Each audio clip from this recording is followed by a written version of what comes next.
क्या कामयाबियां समेटी हैं पाकिस्तान ने? देखिए, ये बहुत बड़ी कामयाबी है कि एक तरफ भारत जो है वो पूरी कोशिश कर रहा है कि सवारती महाज पर पाकिस्तान को तनहा किया जाए। वो चाहते हैं कि अफगानिस्तान के अंदर मैस क्रिएट हो, वो चाहते हैं इंसानी अलमिया जन्म ले, वो चाहते हैं कि वहाँ पे खाना जंगी हो, वो चाहते हैं वहाँ पे भूख हो, अफलास हो, क्योंकि वहाँ उनकी जो दहशतगर्दी के अड्डे थे वो ख़त्म हो गए हैं। देखें, पाकिस्तान की ये बहुत बड़ी कामयाबी है। जैसे फवाद चौधरी साहब ने सुमेरा खान साहिबा के साथ ही बात करते हुए बताया कि 40 साल बाद इस तरह की कोई सफारती महाज पर इतनी बड़ी कॉन्फ्रेंस होने जा रही है।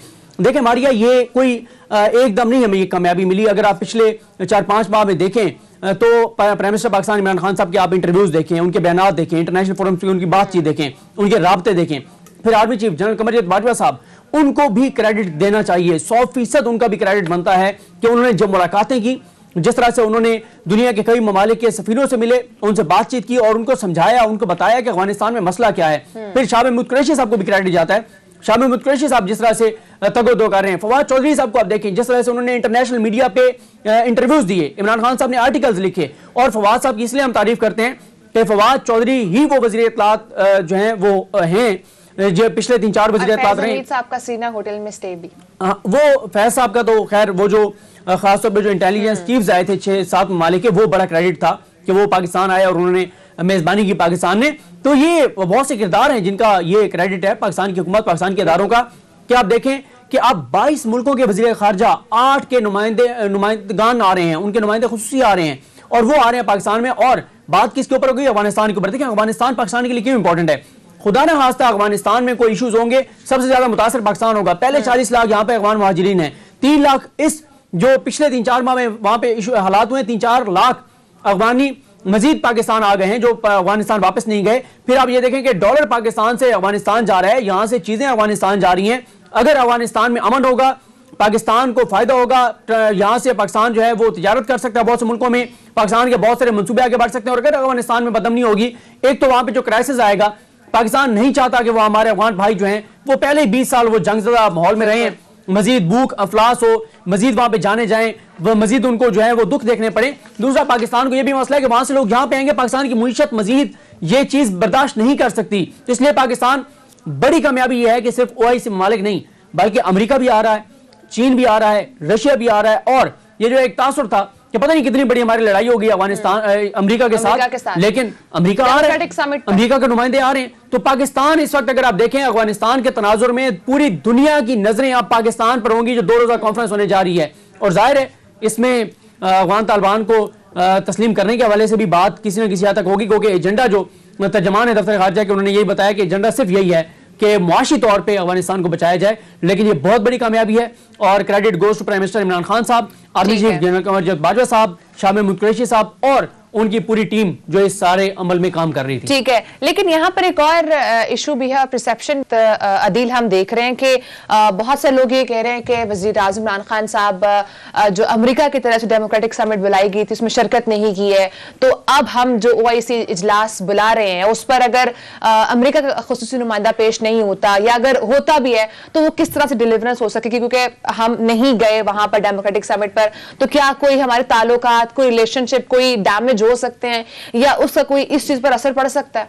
देखें, पहले तो उस समिट के हवाले से जो हमें सफारती ज़राए ने बताया है कि उस समिट में शिरकत ना करने का मामला क्या है।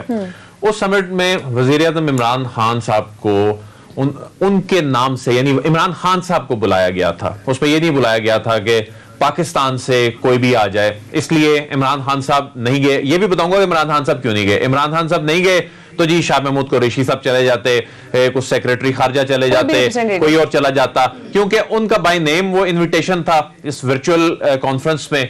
तो इमरान खान साहब नहीं गए तो फिर और किसी का जाना बनता नहीं था। दूसरे, अब ये बात है कि इमरान खान साहब जो हैं वो क्यों नहीं गए। ये एक तो थी वर्चुअल समिट थी, इसमें जो ऑनलाइन एक इंटरेक्शन जो है इस तरह की जो समिट्स होती हैं उसमें होता है। लेकिन जो इमरान खान साहब से मुतल्लिक जो मामला था, जिसमें पाकिस्तान से मुतल्लिक जो मामला था, उसमें यह कहा गया था कि आपने अपनी जो सिर्फ 3 मिनट की वीडियो रिकॉर्ड करवा कर भेज देनी है, कोई ऐसा इंटरेक्टिव सेशन था नहीं। और इसमें 2 सेशंस थे।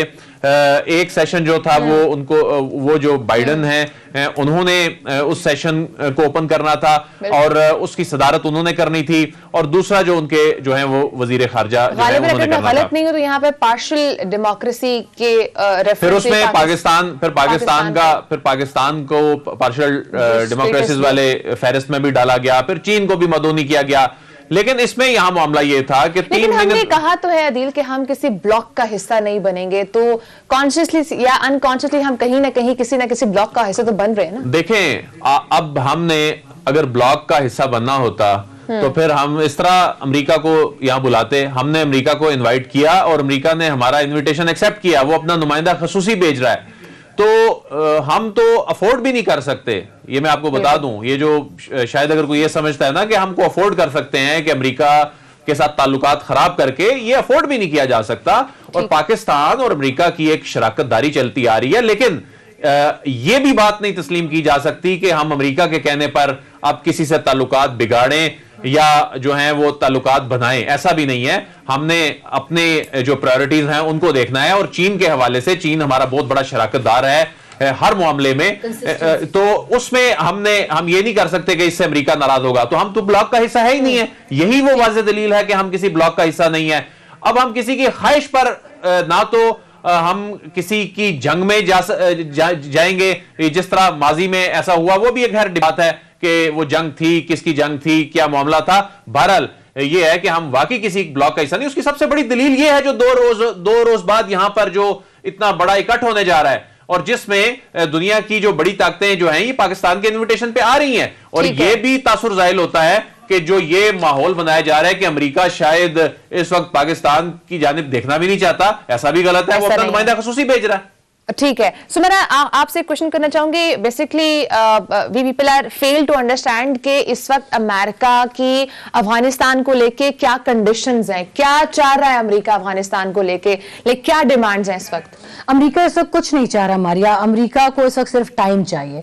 मैंने आपको पहले भी बताया कि उनको अपने चेहरे का वो जो मेकअप बिगड़ गया है उसको दोबारा संवारने का, कि वो अपनी कौम को फेस कर सके, क्योंकि उनका 3000 सिपाही, उनका 3000 सर्विसमैन इस अफगानिस्तान की जमीन पर मारा जा चुका है, और उनके लिए ये बहुत बड़ी बात होती है।